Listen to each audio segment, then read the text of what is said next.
Bom dia, meus amados irmãos, a graça e a paz do nosso bondoso Deus, o amor do nosso Senhor e Salvador Jesus Cristo esteja constantemente em nossas vidas, nos fazendo crescer no conhecimento e na graça do nosso Deus e, obviamente, promovendo a transformação espiritual que todos nós carecemos para atingirmos aí a estatura de homem perfeito, a de Cristo, né? Amados, vamos então hoje, na sexta-feira, chegamos aqui ao último dia da nossa lição, com as duas últimas perguntas da nossa lição bíblica diária, a pergunta 11 e a pergunta 12. Na 11ª, nós temos aqui o seguinte questionamento: como Jesus encerra, pelo menos aqui no capítulo 15, encerra seus ensinamentos sobre a consolação dos seus discípulos. Que verdade ensina sobre o Consolador, sobre o seu Espírito Consolador que seria enviado aos corações dos seus discípulos, conforme preceitua Gálatas 4:6. João 15:26, Jesus diz assim: mas quando vier o Consolador, que eu da parte do Pai vos hei de enviar, aquele Espírito de verdade que procede do Pai, ele testificará de mim. Então, veja só que Cristo aqui está fazendo clara ligação, está lá no capítulo 15, mas ele ainda, veja que todo o discurso do capítulo 15 é o discurso de consolação. Ele vai buscar lá o texto de João 14, versículo 16, lá do Consolador, e ele vai de novo, veja que o discurso é um só, veja que tudo que ele está falando até agora, o objetivo é buscar consolar o coração dos discípulos. Por isso que ele diz aqui, quando o Consolador, que Consolador? O que ele falou lá em João 14, 16. Olha só. Por que é que eu estou afirmando isto? Por que é que eu estou relembrando isto? Porque muita gente, quando lê o capítulo 14, não se apercebe qual é o cenário, quais são as condições, qual é o objetivo da fala de Cristo, quais são os personagens envolvidos, qual é o estado de espírito daquelas pessoas, qual é o momento que elas estão vivendo, Para a gente entender a mensagem, tudo isso está intrinsecamente ligado ao contexto. Contexto não é apenas um grupo de informações gramaticais da letra morta, não. Contexto é tudo isso. Então, desde o capítulo 13, quando Cristo está ali no cenário ali da ceia, aquele momento em que ele fica com o coração perturbado, aquele momento em que ele expõe a traição, a negação. É nesse cenário que ele vem falando tudo isso até agora. E vai continuar falando nesse cenário ainda. Aí ele diz, quando o Consolador vier, olha só. Então esse texto aqui ele não pode ser lido isoladamente sem que a gente relembre o que está escrito lá em João 14, versículo 16. Eis que eu vos enviarei outro Consolador para que esteja convosco para sempre. Então, quando esse Consolador vier, ou seja, quando eu vier, não mais nesse corpo limitado ao espaço, quando eu vier no corpo espiritual, que eu posso desaparecer, aparecer, quando eu puder, do meu espírito, compartilhar com vocês o meu espírito, e aonde vocês estiverem, eu vou estar dentro de vocês, na mente de vocês, orientando, conduzindo, guiando, aconselhando, Por exemplo, quando esse Consolador vier, que ele procede de quem? Olha só, ele vem da parte de quem? Cristo é um Deus igual ao Pai, que ele também tem um Espírito nele desde sempre? Ou este Espírito Consolador tem origem no Pai, porque o Pai é a fonte original, primária do Espírito? O Espírito que há em Cristo, ele já recebe do próprio Pai. Por isso que ele diz, é da parte do Pai que eu vou enviar. O Espírito que vai ser enviado aos vossos corações é o Espírito do Filho, de Cristo. Mas ele procede do Pai. A origem do Espírito, a fonte original é o Pai. O Espírito é um só, é aquele que sai do Pai para habitar em Cristo e para habitar nos homens. O Espírito que vai habitar dos homens é aquele que chega a nós através de Cristo. É por isso que a Bíblia diz, lá em Gálatas 4:6, que é o Espírito do seu Filho, do Filho de Deus, que é enviado a nós. Olha, ou seja, é o mesmo Espírito que fez Cristo vencer, é o mesmo Espírito que trouxe sabedoria a Cristo, que trouxe consolação, refrigério, força para lidar com as agruras, com as dificuldades que ele enfrentou durante todo o seu ministério aqui na terra. É esse mesmo Espírito que vem à mente do homem para fazê-lo vencedor também. Esse é o objetivo, né? Vencedor pelo conhecimento, pelo discernimento, né? Pelos dons que o qualifica, que o capacita, pelas virtudes que ele vai desenvolver agora, as virtudes do reino de Deus, que ele já vai experimentar a partir daqui, na vida aqui na terra, né?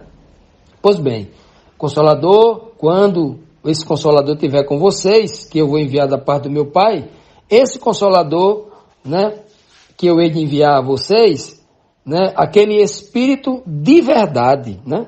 Em algumas versões, o Espírito da verdade. De novo, ele fala pela segunda vez, lá do mesmo contexto que está lá em João 14. O Espírito da verdade. O Espírito que pertence à verdade.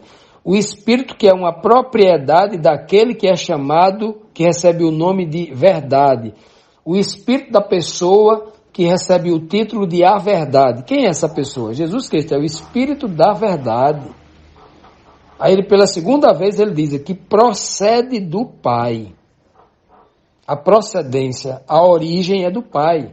Essa palavra aqui, procede, a palavra grega do qual traduzimos aqui, que se traduziram para a palavra proceder, o verbo proceder, a palavra grega é pikoreomai. Esta palavra grega pikoreomai se refere não a alguém que foi enviado que estava do lado do Pai, algo que estava do lado do Pai, mas esse procede aí, a palavra pikoreomai, quer dizer sair de dentro do ser interior Deus. Por isso que esse Espírito é chamado desde o Antigo Testamento de o sopro de Deus, o ar que vem de dentro de Deus, a respiração que vem de dentro de Deus, assim como também está no grego a palavra pneuma, no hebraico, né, rua, e no grego a palavra é pneuma, aquilo que sai de dentro de Deus como um sopro, como o ar, né, como a respiração do homem, né, que vem de dentro. Olha que coisa linda. Então, claramente, este Consolador não é uma terceira pessoa, porque é algo que vem de dentro de Deus. É algo que pertence a Deus, é o Espírito da pessoa a Deus. Tem pessoas envolvidas aqui. Quais são as únicas pessoas envolvidas aqui? A pessoa que é o Pai e é o Filho. Agora, dentro deles, do Pai e do Filho, tem um Espírito. Que esse Espírito, na mente do homem, vai causar a consolação. É por isso que Deus, o Pai, é chamado de o Deus das consolações pelo apóstolo Paulo. O Deus das consolações. E por isso que Cristo é apresentado aqui como o ser pessoal que consola, através do seu Espírito, que não é uma pessoa, mas é o próprio Cristo que consola. Isso já ficou muito claro aqui em outros textos que nós já tratamos desses aspectos, né? Que não é uma terceira pessoa que vem. Senão, seria uma terceira pessoa que teria dito a Paulo: Paulo, eu sou a terceira pessoa do Espírito Santo a quem tu persegues. Não. Quem vem depois de 3 anos, 4 anos depois da ressurreição de Cristo, é o próprio Cristo que está aqui. Não é outra pessoa, né? Isso já ficou muito claro, evidenciado em outros estudos, em outras partes que nós já examinamos aqui. E o Cristo conclui dizendo: esse Espírito da verdade, que tem a origem do Pai, esse Espírito da verdade vai dar testemunho de mim. De mim. Ou seja, esse Espírito, ele vai apresentar a minha personalidade. Como ele não é uma pessoa, ele não é uma pessoalidade, né? Então, a personalidade de uma pessoa se vê em seu espírito. Se ele é calmo, se ele é altivo, né? Se ele é enérgico, se ele é melancólico, se ele é sanguíneo, né?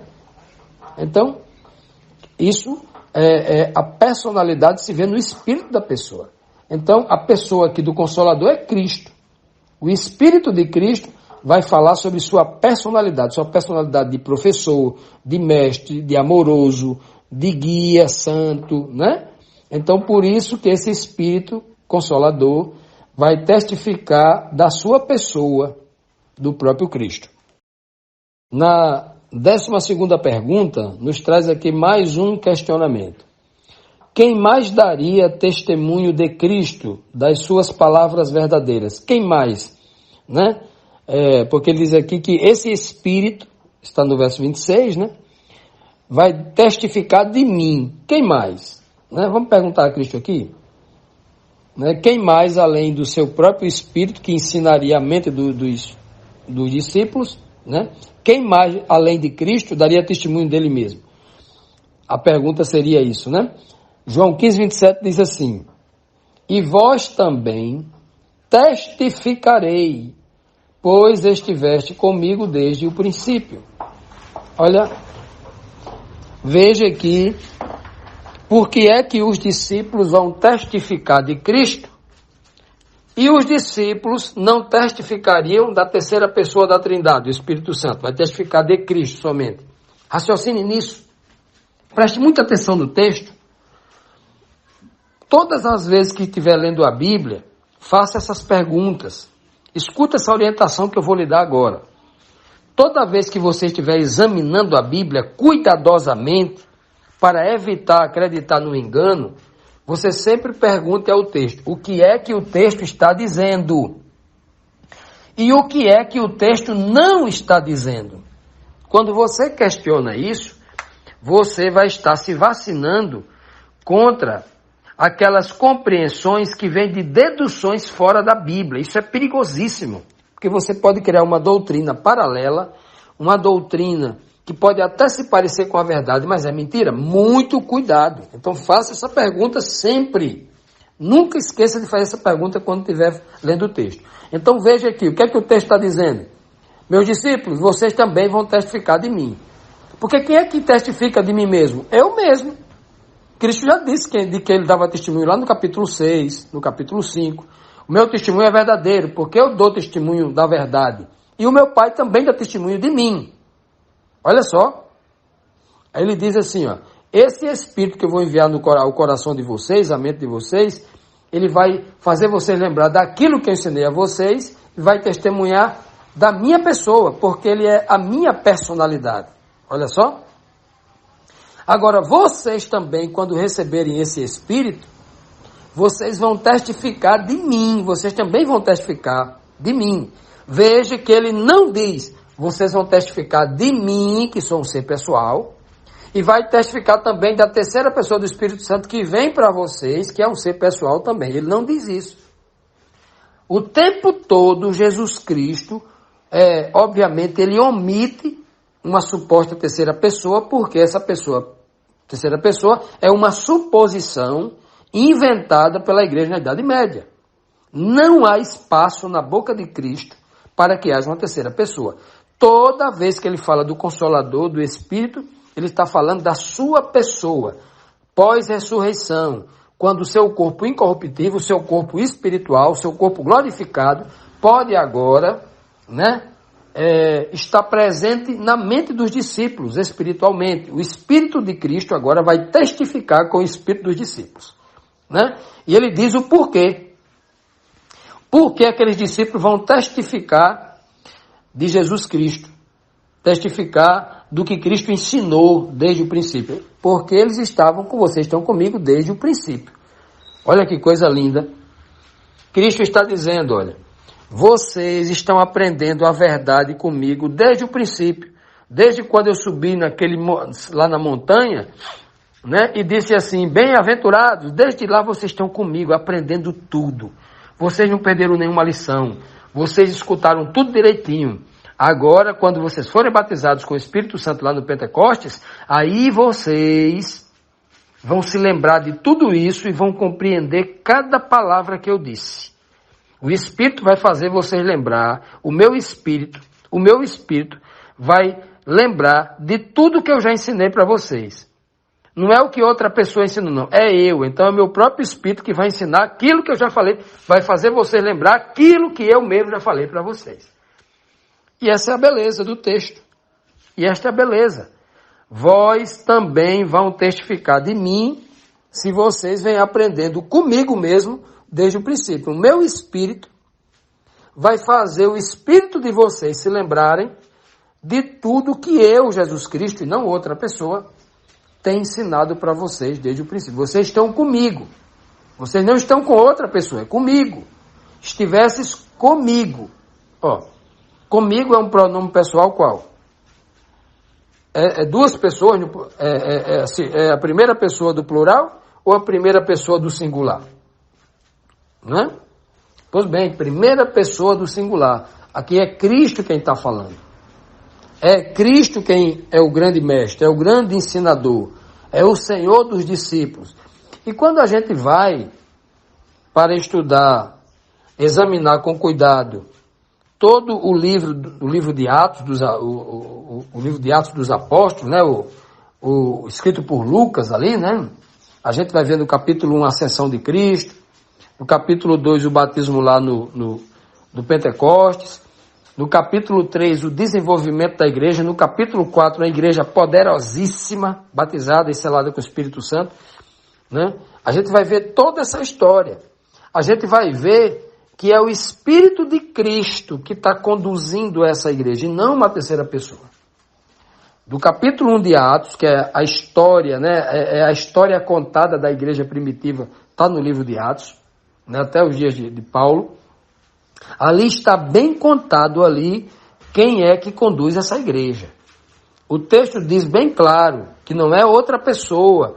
Quando os discípulos, né, os apóstolos, o apóstolo e os discípulos estavam tentando ir de Mísia para Bitínia, o texto diz claro, o Espírito de Jesus os impediu que fosse para lá.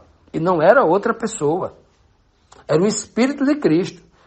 Paulo vai escrever, como a gente já disse aqui inúmeras vezes, assim, mas para que fique, né, fique gravado na mente de vocês, eu preciso repetir isso várias vezes, que o que foi enviado para guiar os discípulos, os apóstolos, a igreja primitiva, não foi uma terceira pessoa, foi o Espírito de Jesus.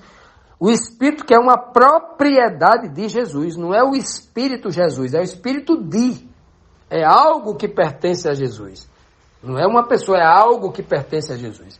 Então, a simplicidade desse evangelho, quando a gente lê, para a gente não adulterar os princípios que já foram revelados, é muito importante que nós entendamos isso.